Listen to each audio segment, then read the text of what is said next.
قریش کا mood of transportation mainly کیا تھا؟ جنرل موڈ آف ٹرانسپورٹیشن اونٹ. اونٹ کو کہتے ہیں سفینۃ الصحرا. کیا مطلب ہوگا؟ سفینہ کس کو کہتے ہیں؟ شپ یا کشتی کو. یعنی کہ اونٹ کو عرب کہا کرتے تھے صحرا کا جہاز. اور پھر اللہ تعالیٰ نے یہاں پر کہا ہے وَخَلَقْنَا لَهُم مِّن مِّثْلِهِ مَا يَرْكَبُونَ. یہ ماں آتا ہے، میں نے شاید پہلے بھی ذکر کیا تھا آپ لوگوں کو، من کے مقابلے میں ماں آتا ہے غیر عاقل چیزوں کے لیے، اور ماں میں سب کچھ کور ہو گیا. جس کسی چیز پر بھی یہ سوار ہوتے ہیں یا جس کسی چیز پر بھی یہ سوار ہوں گے، یہاں پر آیا ہے یرکبون، فعل آیا ہے، ورب آیا ہے، اور وہ ورب آیا ہے عربی زبان کا جو پریزنٹ اور فیوچر دونوں پر اپلائی کرتا ہے. تو اللہ تعالیٰ نے ساری بات کر لی کہ جتنا بھی ٹریولنگ موڈ ہوگا اس کشتی کے علاوہ وہ سب کس نے بنایا ہے؟ وَخَلَقْنَا لَهُمْ، ہم نے بنایا ہے ان سب کے لیے. آپ کے جتنے بھی ذہن میں موڈ آف ٹرانسپورٹیشن آتے ہیں وہ سب اس میں کور ہو گئے. جو جب قریش سن رہے تھے ان کے جو موڈ آف ٹرانسپورٹیشن تھے وہ بھی کور ہو گئے، آپ سن رہی ہیں وہ بھی کور ہو گئے. آپ کے ذہن میں اگر ہاٹ ایئر بلون آتا ہے، ہوائی جہاز آتا ہے، کار آتی ہے، آپ کے ذہن میں جو ہے وہ کوئی اسپیس شٹل آتی ہے، جو بھی موڈ آف ٹرانسپورٹیشن آپ کے ذہن میں آ رہا ہے وہ بھی اس ماں یرکبون میں کور ہو رہا ہے. اور آج سے 50 سال بعد اگر دنیا سلامت رہی تو جو بھی موڈ آف ٹرانسپورٹیشن ایجاد ہو جائیں گے وہ سب بھی اس قرآن کی آیت میں موجود ہیں. دس از دا میریکل آف قرآن. 1450 سال پہلے جس زبان اور جس کلام میں بات کی گئی آج کے 21ویں صدی کے انسان کے مسائل اور سچویشن کو کلیئرلی بیان کر رہا ہے. جیسے قریش سنتے تھے اور سبق لیتے تھے، جیسے صحابہ سنتے تھے اور ان کے دل نرم ہوتے تھے، آج کا مسلمان بھی اس قرآن کو پڑھ کر، اس کو سمجھ کر اپنے دلوں کو اللہ کے ساتھ اٹیچ کر سکتا ہے. تو اللہ تعالیٰ نے یرکبون کہہ کے حال اور مستقبل کی تمام ٹرانسپورٹیشن کو، تمام سواریوں کو کور کر لیا کہ سب اللہ نے کریٹ کیے ہیں. یعنی اللہ نے بتا دیا، یہ مت کہنا کہ رائٹ برادرز نے جہاز بنایا تھا. کہا جا سکتا ہے لیکن اصل میں مسلمان کے مائنڈ سیٹ میں کیا ہوتا ہے؟ جہاز اس لیے بن گیا کہ رائٹ برادرز بہت عقل مند تھے. ہاں، جہاز کیوں بن گیا؟ جب اللہ نے چاہا تو جہاز بن گیا. دیکھیں مسلمان کا مائنڈ سیٹ تھوڑا سا بس سلائٹلی ڈفرینٹ ہوتا ہے. بعض لوگ کہتے ہیں اس سے فرق کیا پڑتا ہے؟ مان تو آپ رہی ہیں کہ رائٹ برادرز کے تھرو بنا، تو پھر یہ کہنے کی کیا ضرورت ہے کہ اللہ نے اصل میں بنایا؟ بنانے والا کون ہے؟ یہ میں اور آپ کہہ رہے ہیں ججمنٹل سٹیٹمنٹ کہ اللہ نے بنایا. وَخَلَقْنَا لَهُمْ کون کہہ رہا ہے؟ نہ رسول اللہ صلی اللہ علیہ وسلم نے کہا، نہ آپ نے اور میں نے کہا، نہ صحابہ نے کہا.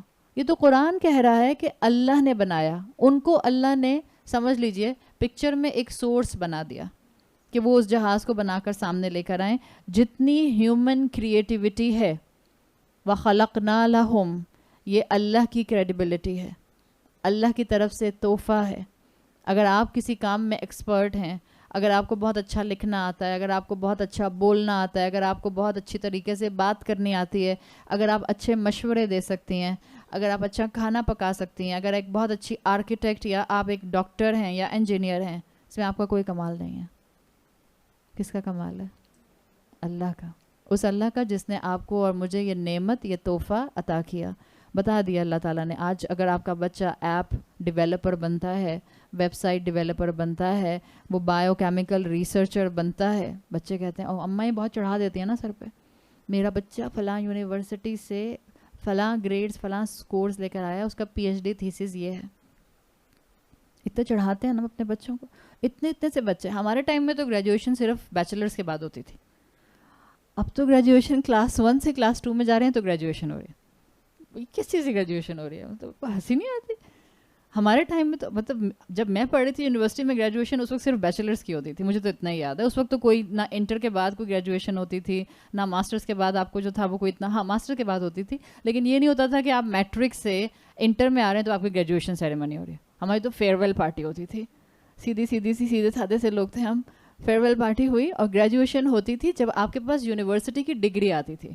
تب پتہ چلتا تھا. اب تو کلاس 2 سے کلاس 3 میں جائیں گے, 3 سے 4 میں جائیں گے, ہر سال گریجویشن ہوگی, اپنا وہ گریجویشن گاؤن پہنیں گے, کیپ پہنیں گے, چلو بھائی. اور اماں کہتی ہیں, اور پھر اماں اس کے بعد تصویریں کھینچ کے لگاتی ہیں.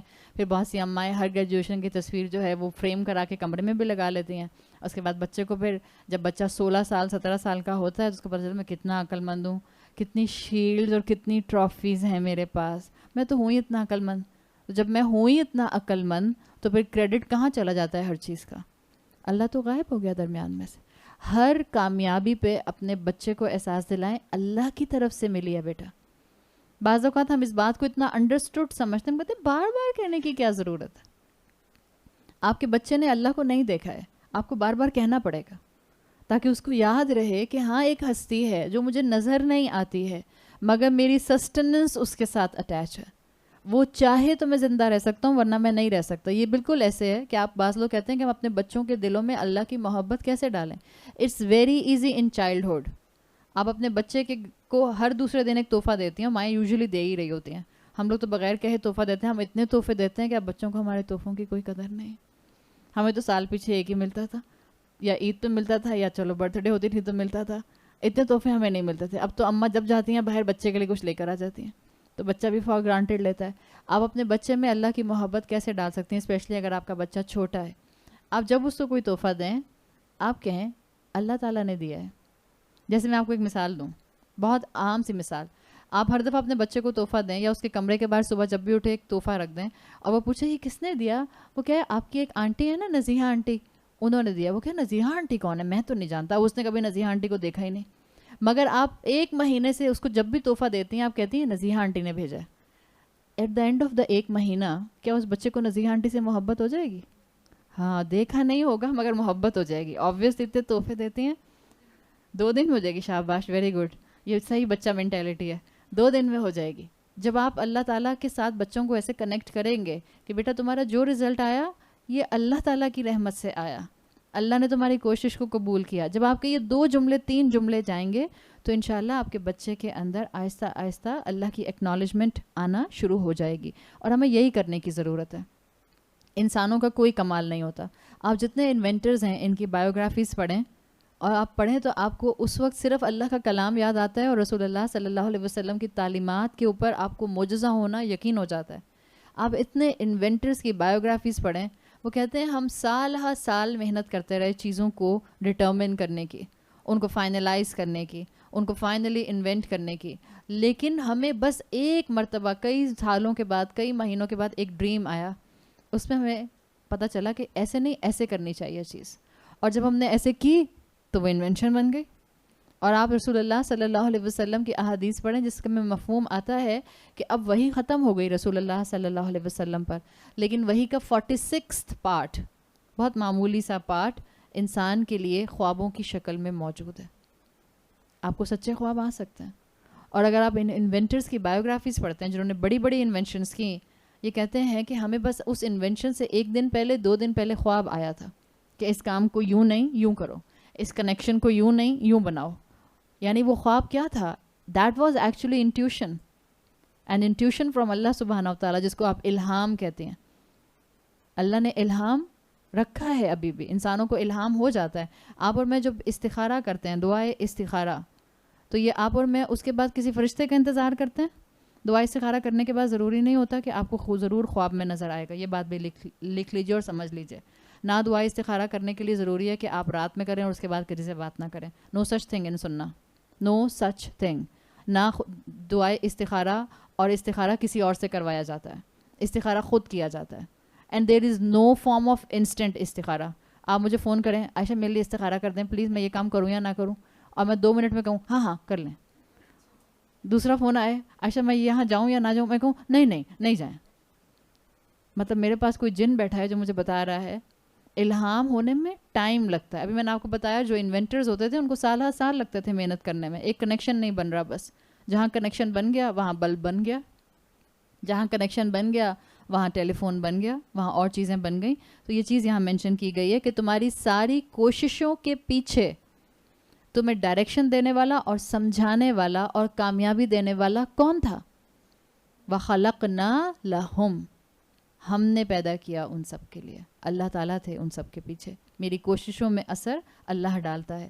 آگے فرمایا آیت نمبر 43 وَإِن نَشَأْ نُغْرِقْهُمْ فَلَا صَرِيخَ لَهُمْ وَلَا هُمْ يُنْقَذُونَ. اور اگر ہم چاہتے تو ان سب کو ڈبو دیتے اور ان کی چیخ ان کی اسکریم سننے والا کوئی بھی نہ ہوتا اور نہ کوئی ان کو ریسکیو کر سکتا نہ کوئی ان کو بچانے والا ہوتا.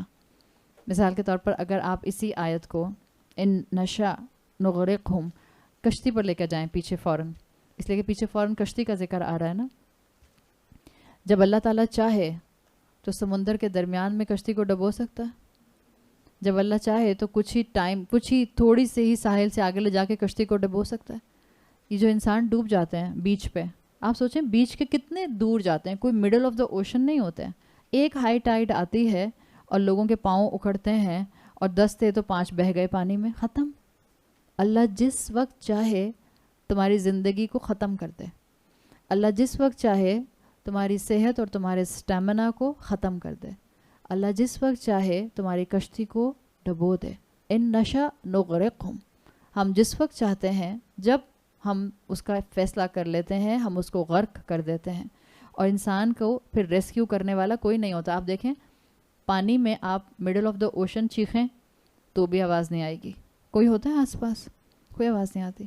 اور جب پانی میں آپ ڈوب رہے ہوتے ہیں، چاہے آپ بہت دور بھی نہ ہوں ساحل سے، آپ اگر پانی میں ڈوب رہے ہوں، اگر آپ تجربہ کرنا چاہیں، اللہ نہ کرے، سوئمنگ پول میں جائیے گا، ذرا تھوڑا سا نیچے جانے کی کوشش کیجیے گا اور ہلکی سی سانس چھوڑیے گا، تو جو لنگز میں پانی آتا ہے آپ چیخنا بھی چاہیں تو آپ نہیں چیخ سکتے. It's impossible. اللہ تعالیٰ نے کہا ہے وَلَا هُمْ يُنْقَذُونَ، ان کو ریسکیو کرنے والا کوئی بھی نہیں ہوگا. جب انسان کے ہاتھ میں اس کی کوشش سے زیادہ کچھ نہیں ہے. جیسے انسان اپنے فائدے کے لیے کشتی نہیں بنا سکتا خود سے جب تک کہ اللہ کی طرف سے انٹیوشن نہ ہو. انسان اپنے فائدے کی کوئی چیز نہیں بنا سکتا. انسان اپنے فائدے کا فیصلہ نہیں کر سکتا. فیصلے تک کرنے کے لیے ہمیں دعائے استخارہ سکھائی گئی ہے. تو آپ سوچیں کہ انسان اپنی زندگی کو اپنی طاقت سے جس راستے پر چاہے کیسے موڑ سکتا ہے. It's a fallacy. اصل طاقت، اصل اختیار، اصل اتھارٹی، اصل غالب صرف اللہ ہے. لا غالب الا اللہ. لا غالب الا اللہ. جہاں آپ کو لگے کہ چیزیں آپ کے کنٹرول میں نہیں ہیں، بتائیں اپنے آپ کو، پڑھیں اس جملے کو، لا غالب الا اللہ. کوئی غالب نہیں ہے اللہ کے علاوہ. بالکل جیسے ہم کہتے ہیں لا الہ الا اللہ، کوئی الہ ہے ہی نہیں اللہ کے علاوہ. بالکل جیسے ہم کہتے ہیں لا شریک الا اللہ، کوئی شریک نہیں ہے اللہ کے علاوہ، صرف اللہ ہے جو میرے ساتھ ہے، جو اللہ میرے ہر غم اور خوشی میں میرے ساتھ موجود ہے. ورنہ سب انسان ساتھ چھوڑ کر چلے جاتے ہیں. اس کانسیپٹ کو جتنا مضبوط کریں گے، لا غالب الا اللہ قرآن میں آتا ہے سورہ توبہ میں میرا خیال ہے. جب آپ کو لگے چیزیں آؤٹ آف کنٹرول ہو رہی ہیں، آپ اپنا سارا کام اللہ کے اوپر سپرد کر دیں. اللہ میرا معاملہ آپ کے سپرد ہے. تو پھر سمندر کی کتنی بھی گہرائی ہو، اداسی کے کتنے ہی سمندر کیوں نہ ہو، آپ کو نا امیدی کتنی بھی نظر کیوں نہ آ رہی ہو، اللہ انشاءاللہ وہاں سے راستہ نکالے گا. اس لیے کہ اللہ ہے صرف ریسکیو کرنے والا، اور انسانوں کو ریسکیو کرنے والا کوئی نہیں ہو سکتا. آگے آیت نمبر 44 میں فرمایا اِلَّا رَحْمَةً مِنَّا وَمَتَاعًا إِلَىٰ حِينٍ. یہ اللہ بتا رہا ہے کہ اس آیت نمبر 44 کا پیچھے کنیکشن ہے. یعنی اللہ جب چاہے تمہیں غرق کر دے. کشتیوں سے بات ہو رہی تھی کہ تم نے اپنے ضروریت کو کشتیوں میں سوار کیا، لوڈڈ کشتیوں میں. پھر اللہ تعالیٰ نے بتایا کہ یہ کشتی جو ہے تمہاری، اس کو اللہ جب چاہے اس کو غرق کر دے. آگے اللہ تعالیٰ کہہ رہا ہے اِلَّا رَحْمَةً مِنَّا، یعنی کشتی نہیں چلتی تمہاری سوائے اللہ کی رحمت کے. اللہ کی رحمت کے بغیر آپ کا اور میرا ایک جگہ سے دوسری جگہ کامیابی سے پہنچ جانا ممکن نہیں ہے. اللہ کی کامیابی کے بغیر ہمارے ارادے کا مکمل ہو جانا ممکن نہیں ہے. اللہ کے اذن کے بغیر اور اللہ کی مرضی کے بغیر آپ کا اور میرا زندہ رہنا ممکن نہیں ہے. اِلَّا رَحْمَةً مِنَّا وَمَتَاعًا إِلَىٰ حِينٍ. یہ تم ایک جگہ سے دوسری جگہ آسانی سے پہنچ جاتے ہو، یہ کبھی ممکن نہ ہوتا اگر ہماری رحمت نہ ہوتی. دس از دا لٹرل ٹرانسلیشن. اگر آپ اس آیت کو پیچھے آیت نمبر 43 سے کنیکٹ کریں، تمہارا ایک جگہ سے دوسری جگہ پہنچ جانا ممکن نہ ہوتا اگر ہماری رحمت نہ ہوتی. ہم یہاں روز آ رہے ہیں الحمدللہ، ابھی بھی آپ اور میں آئے ہیں. یہ سوچا تھا آتے ہوئے یہاں پہ؟ ہمارے ذہن اتنے آکیوپائڈ ہوتے ہیں کہ بعض اوقات ہم چھوٹی چھوٹی باتیں نہیں سوچ پاتے. ہم گھڑی دیکھ رہے ہوتے ہیں, اوہ 3 منٹ رہ گئے 2:30 بجنے میں, 2 منٹ رہ گئے, ہائے چولہا بند کیا تھا کہ نہیں کیا تھا, ہائے کمرہ لاک کیا تھا کہ نہیں کیا تھا, آئے ماسی کو یہ کہا تھا کہ نہیں کہا تھا, جب میں جاؤں گی تو وہ تو غٹ سو رہی ہوگی, پھر جب اٹھاؤں گی تو سحری کا ٹائم, افطاری کا ٹائم ہونے والا ہوگا. ہمارے ذہن اتنے آکیوپائڈ ہوتے ہیں. ہم اس جگہ پر اپنے گھر سے نکلنے کے بعد خیریت سے پہنچ گئے, صرف کس وجہ سے؟ صرف اللہ کی رحمت کی وجہ سے. آپ اور میں ارادہ کریں کہ ہم کلاس میں جائیں گے اور ہم اس میں کامیاب ہو جائیں, صرف اللہ کی رحمت کی وجہ سے. آپ اور میں, آپ سوچیں کتنا بڑا جہاز, کتنی ٹریولنگ کرتے ہیں ہم لوگ جہاز پر, ہوائی جہاز پر. ہر مرتبہ جب اس کا انجن سٹارٹ ہوتا ہے ایک دہشت تو آتی ہے نا, آواز جو آتی ہے. آپ چاہے ہر مہینے ٹریول کرنے والے ہوں, جب اس کے انجن سٹارٹ ہوتے ہیں اور وہ رن وے پر دوڑتا ہے تو ایک دہشت آتی ہے انسان کے اندر. حقیقت ہے, آپ کتنا فریکوینٹ ٹریولر کرنے والے ہوں, آپ کے اندر ایک خوف آتا ہے, ایک ہیبت آتی ہے. اور آپ سوچیں کہ کتنے 100 لوگوں کو لے کر اتنا ٹن وزنی جہاز ہوا میں فلوٹ کرتا ہے, خیریت سے اوپر جاتا ہے, خیریت سے نیچے آ جاتا ہے. کس کی رحمت کے بغیر یہ ممکن نہیں ہے؟ اللہ کی رحمت کے بغیر ممکن نہیں ہے. اور انسان کیا کہتا ہے, پائلٹ بڑا اچھا تھا, بڑی اسموتھ لینڈنگ ہوئی, ایئر پریشر بالکل اچھا تھا, کوئی ٹربولنس نہیں آیا درمیان میں, موسم بہت اچھا تھا, سب ٹھیک ٹھاک رہا. اماں پوچھتی بیٹا خیریت سے امریکہ پہنچ گئی؟ پھر اماں کو بتاتے ہیں ہاں اماں بہت اچھی فلائٹ تھی, کھانا بھی بہت اچھا تھا, پائلٹ بھی بہت اچھا تھا, ایئر ہوسٹس بھی بہت اچھی تھی. بیٹا ہوگا تو کہے گا ایئر ہوسٹس بہت اچھی تھی, بیٹی ہوگی تو کہے گی ہاں ٹھیک تھی, سیدھے منہ بات ہی نہیں کر رہی تھی. ان چیزوں میں دھیان رہتا ہے. آپ سوچیں جہاز کا اوپر آسمان پر اٹھنا اور 25,000 30,000 فٹ کی بلندی پر چلے جانا, اور پھر اس 30-35,000 فٹ کی بلندی سے نیچے آنا, یہ اللہ کی رحمت کے علاوہ ممکن نہیں ہو سکتا. Same is the case with ship. اتنا لوڈ لے کر تیرتا ہے. آپ اور میں ایک کوئی چیز پھینکتے ہیں تو وہ پانی میں نیچے چلی جاتی ہے, اور شپ کیسے تیرتا رہتا ہے, کیسے فلوٹ کرتا رہتا ہے. آپ کہیں اللہ تعالیٰ نے میٹل میں کیا کوالٹی رکھی ہے, اللہ نے لکڑی میں کیا کوالٹی رکھی ہے, کیا چیز بنائی ہے. آپ کہنے کو تو یہی کہہ رہے ہیں, مگر آپ تعریف اصل میں لکڑی کی کر رہے ہیں یا اللہ کی کر رہے ہیں؟ زیادہ پرومیننٹ لکڑی ہو جاتی ہے بائی رول, جس کو آپ کہتے ہیں نا ڈیفالٹ پوزیشن. مفسرین کہتے ہیں ڈیفالٹ پوزیشن تو یہ ہے کہ کشتی اتنے لوڈ سے پانی میں ڈوب جائے. جب سوئی ڈوب جاتی ہے تو جہاز کیوں نہیں ڈوبتا؟ پھینک کے دیکھیں پانی کے ڈونگے کے اندر نیڈل باریک سی, وہ ڈوب جائے گی, وہ بھی تو لوہے کی بنی ہوئی ہے. جہاز کیوں نہیں ڈوبتا؟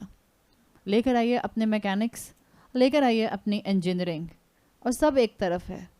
اللہ چاہتا ہے تو وہ تیرتا رہتا ہے, اللہ نہیں چاہتا تو وہ نہیں تیرتا. کس رب نے, کس ہستی نے اس میٹل کو یہ کوالٹی دی کہ جب وہ جہاز اور بوٹ کی شکل میں آتی ہے تو ڈوبتی نہیں ہے, چاہے اس پر ٹنوں وزن ڈال دیا جائے. کس رب نے, لوہا اترا کہاں سے؟ لوہا تو زمین کی چیز بھی نہیں ہے.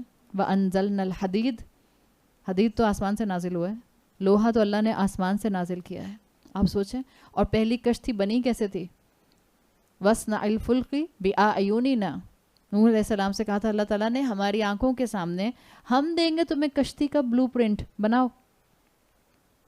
یہ کوئی ہیومن انجینئرنگ نہیں تھی, کشتی کا بلو پرنٹ نوح علیہ السلام. نوح علیہ السلام انجینئر تھے.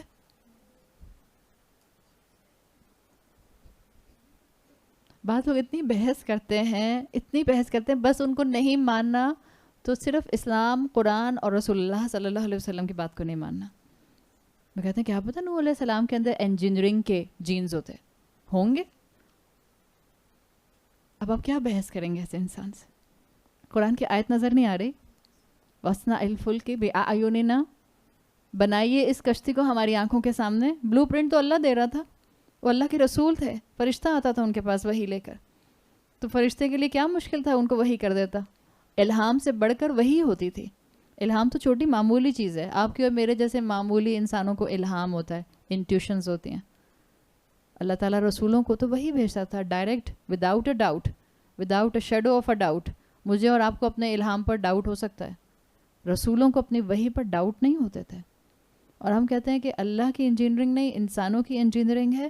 ہم اللہ کو بھولیں نہیں, انسان کی تعریف کریں لیکن اس انسان کی تعریف میں رب کی تعریف کو مت بھولیں. ہم رب کی تعریف، رب کی ایکنالجمنٹ بھی ماحول دیکھ کے کرتے ہیں.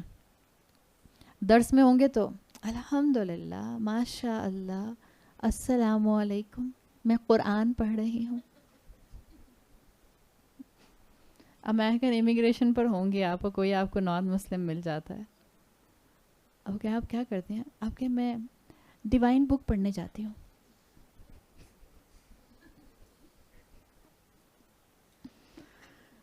کسی کارپوریٹ ڈنر میں ہوتے ہیں، چھینک آتی ہے، وہی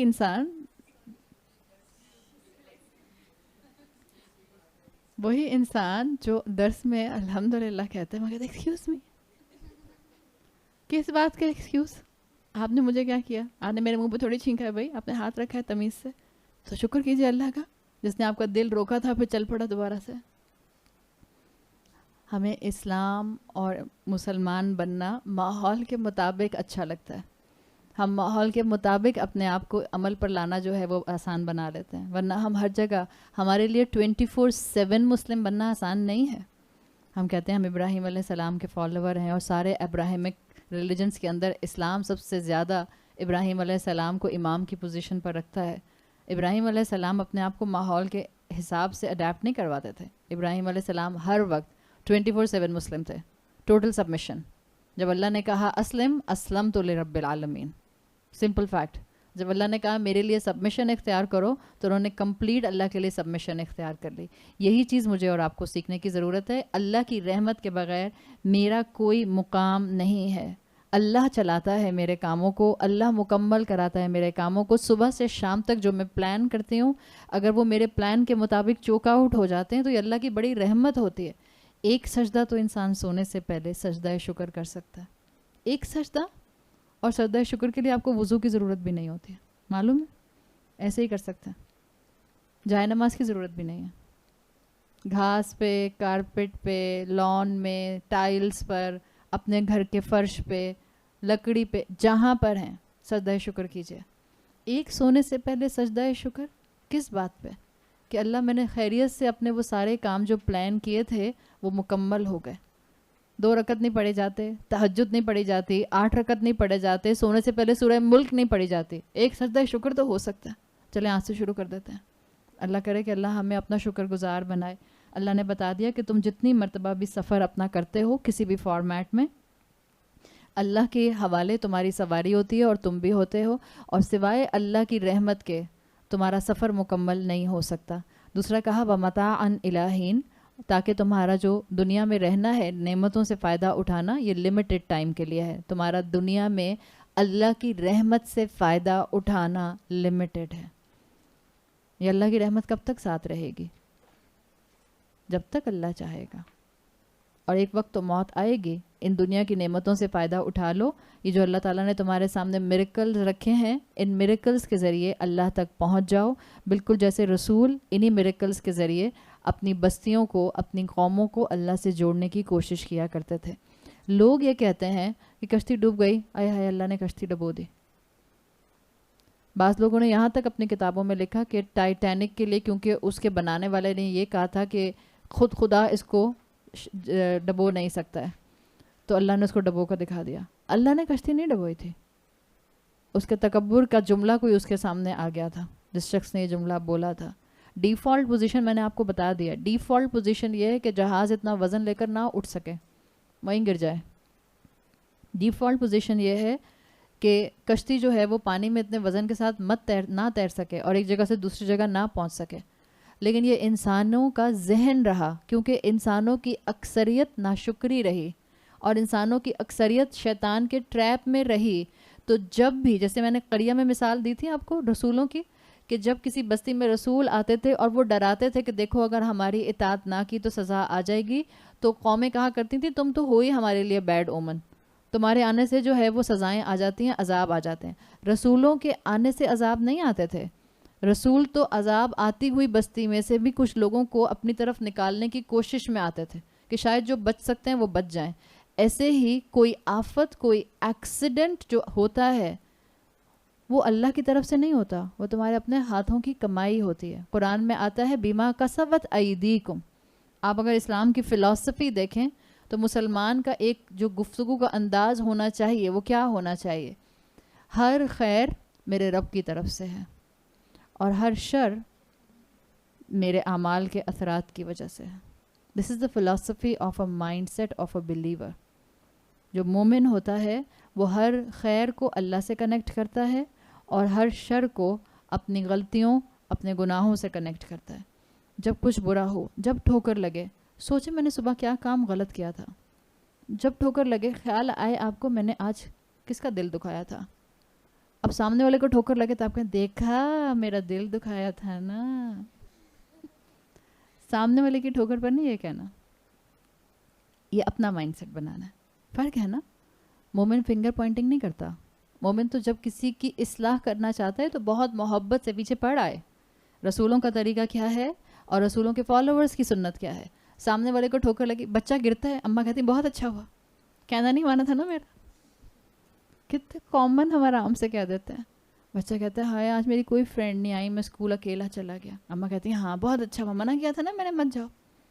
نہیں، جب سامنے والے کے ساتھ برائی آئے تب نہیں بولنا. آپ کو ٹھوکر لگے تو سوچیں کہ صبح میں نے کیا غلطی کی، کیا چیز میں نے مس کر دی. کیا میں نے فجر کی نماز چھوڑ دی؟ کیا میں نے فجر کا قرآن چھوڑ دیا؟ کیا میں نے جھوٹ بولا؟ کیا میں نے بیک بائٹنگ کی؟ کیا میں نے اپنے شوہر کے ساتھ جو ہے وہ کوئی ناشکری کا جملہ بولا؟ کیا میں نے اپنی امی ابا کی پرواہ نہیں کی؟ کیا میں نے اپنے ساس سسر کو جو ہے وہ گھر کا ایک بیکار سا جو کونے میں پڑا ہونے والا کوئی ڈیکوریشن پیس سمجھا؟ یہ سب چیزیں مجھے خیال آئیں. یاد رکھیں انسان کی سزاؤں کے اندر ایک کیٹیگری یہ ہے کہ بعض دفعہ انسان کی غلطی کی سزا اللہ اس کو نقد دے دیتا ہے. نقد کہتے ہیں فوراً مل جاتی ہے. And it's a blessing of اللہ. آپ کو ٹھوکر کا لگنا اور اس ٹھوکر کے لگنے کے بعد آپ کو اپنی صبح کی غلطی کا یاد آ جانا، اٹس اے بلیسنگ. اس لیے کہ غلطی یاد آئے گی تو انسان توبہ کرے گا اور اپنی اصلاح کر لے گا. تو بعض سزائیں انسان کو نقد مل جاتے ہیں. اللہ نے واضح کر دیا کہ اللہ کی طرف سے اصل میں ڈسٹرکشن نہیں ہوتی، کشتی اللہ کی طرف سے نہیں ڈوبتی، انسان کی اپنی غلطی ہوتی ہے جو سامنے آ جاتی ہے. اللہ نے ہمیں سفر کی دعا سکھائی ہے، سبحان الذی سخر لنا ھذا وما کنا لہ مقرنین وانا الی ربنا لمنقلبون. آپ اپنے رب کی طرف فائنلی پلٹنے والی ہیں. جب بھی آپ گاڑی میں بیٹھتے ہیں اس دعا کو پڑھا کیجئے. انشاءاللہ اللہ آپ کی حفاظت کرے گا، اللہ آپ کی سواری کی حفاظت کرے گا. And there is a reminder ان دس دعا وَإِنَّا إِلَىٰ رَبِّنَا لَمُنْقَلِبُونَ وَمَتَاعًا إِلَىٰ حِينٍ. Same remainder. دیکھو تم دنیا کی نعمتوں کو لمیٹڈ ٹائم کے لیے انجوائے کر سکتے ہو. آپ اپنی گاڑی کو لمیٹڈ ٹائم کے لیے انجوائے کریں گی، پھر at the end of the life مجھے میت بس کے اندر ہی بیٹھ کر اور لیٹ کر قبرستان جانا ہے. آپ کی کتنی بڑی گاڑی کیوں نہ ہو، کتنی بڑی آڈی اور BMW کیوں نہ ہو، کوئی بھی آپ کو اس کے اندر ڈال کے قبرستان لے کر نہیں جائے گا. آئے گی وہی میت بس، اسی میں لیٹیں گے اور اسی میں ڈال کر لے جائے جائیں گے. متاعًا الی حین. کتنا کمفرٹیبل گھر ہے، کتنی کمفرٹیبل سواری ہے، کتنی ٹریولنگ انجوائے کرتے ہو، کتنی ویکیشنز پر جاتے ہو. ڈونٹ فرگیٹ متاعًا الی حین. لمیٹڈ ٹائم کے لیے انجوائے کر رہے ہو، اللہ کو مت بھول جانا. ایک آخری وقت آئے گا اور اس آخری وقت کی تیاری کرو ان ساری نعمتوں اور نشانیوں کے ساتھ. اس مقام کے اوپر سورۃ یاسین کا تیسرا حصہ الحمدللہ مکمل ہو رہا ہے. ایک تیسرے حصے کو اگر آپ دیکھیں تو آیت نمبر 30 سے لے کر ہم نے شروع کیا تھا 30 سے، یہ آیت نمبر 44 کے اوپر مکمل ہو رہا ہے. آیت نمبر 30 سے 36 میں آپ کو 3 چیزیں ملی تھیں. ایک، مردہ زمین کا زندہ ہو جانا. یاد ہے بارش کی وجہ سے مردہ زمین کا زندہ ہو جانا یا ہب کا نکل آنا. ایک تھا مردہ زمین کا زندہ ہونا. دوسرا ہے رزق کھلانا. اللہ رزق کھلاتا ہے، جہاں پر اللہ نے پھلوں کا ذکر کیا تھا. تیسرا ہے مخلوقات کے جوڑے. ٹھیک ہے. پھر آیت نمبر 37 میں آیا تھا رات اور دن کا تناسب. اللہ رات سے دن کو نکال لیتا ہے. آیت نمبر 38 اور 39 میں آیا سورج اور چاند کا تقابل، the comparison between sun and moon. آیت نمبر 40 میں آیا سورج چاند کی جگہ پر نہیں آ سکتا. اور پھر دوسرا پوائنٹ آیا اسی آیت میں رات دن سے آگے نہیں بڑھ سکتی. پھر آیت نمبر 41 سے لے کر آیت نمبر 44 تک 3 چیزیں آئیں. ذریت کو سوار کرنا کشتی کے اوپر، رزق کا اہتمام، اور تیسرا ہے موت سے بچنا سفر کے دوران. ابھی آیا نا کہ اللہ کی رحمت کے علاوہ تمہیں کوئی بھی نہیں بچا سکتا. سو آپ کو آخری پورشن میں 41 سے 44 تک 3 چیزیں ملی ہیں: اولاد کی سواری، رزق کا اہتمام، اور موت سے بچنا سفر کے دوران. اب گھر جا کر ایک کام کیجیے گا. یہ ٹوٹل کتنی لائنز بنی ہیں؟ 1 2 3 4 5 6 7 8 9 10. 10 ہے. 10 پوائنٹس لکھیں. گھر جا کر ایک کام کیجیے گا. پہلے پوائنٹ کو لاسٹ پوائنٹ سے ملائیے گا، سیکنڈ پوائنٹ کو سیکنڈ لاسٹ پوائنٹ سے ملائیے گا، تھرڈ پوائنٹ کو تھرڈ لاسٹ پوائنٹ سے ملائے گا، اور سب ملائیے گا اس طرح سے، اور آپ کو ایک خوبصورت قرآن کی سمیٹری ملے گی. صرف پہلا بتا رہی ہوں آپ کو. پہلا میں نے لکھوایا تھا مردہ زمین کو زندہ کرنا، آیت نمبر 30. آخری کیا ہے؟ موت سے بچنا سفر کے دوران. سو موت بریکٹ ہو رہی ہے درمیان کی تمام نعمتوں کے درمیان میں، اور آپ کو اسی طرح سے ہر چیز کنیکٹ ہوتی ہوئی ملے گی. رزق نمبر 2 پہ لکھوایا تھا میں نے، رزق کھلانا، اور سیکنڈ لاسٹ کیا لکھا آپ نے؟ رزق کا اہتمام. یہ سب چیزیں کنیکٹڈ ہیں. اور اگر اپنے سامنے آپ مصحف لے کر بیٹھیں گی، آیت نمبر 30 سے لے کر 44 تک اپنے سامنے رکھیں گی، تو آپ کو اور مزہ آئے گا جب آپ عربی زبان میں اس چیز کو سمجھیں گی، اور آپ کو پتہ چلے گا کہ کیسے آیات کی سمیٹری مل رہی ہے، کیسے آیات کنیکٹ ہو رہی ہیں. یہ ہے اللہ کا کلام، یہ ہے اللہ کا معجزہ. بعض لوگ کہتے ہیں کہ اللہ تعالیٰ نے ان آیتوں کے اندر عمل کے لیے کیا چیز بتائی. خیر ہم نے تو الحمدللہ عمل کے لیے ساتھ ساتھ بہت سی باتیں کر لی ہیں، ورنہ یوزلی جب انسان صرف قرآن پڑھ رہا ہوتا ہے اور اس کا ترجمہ پڑھ رہا ہوتا ہے تو بہت سے لوگ کہتے ہیں کہ اب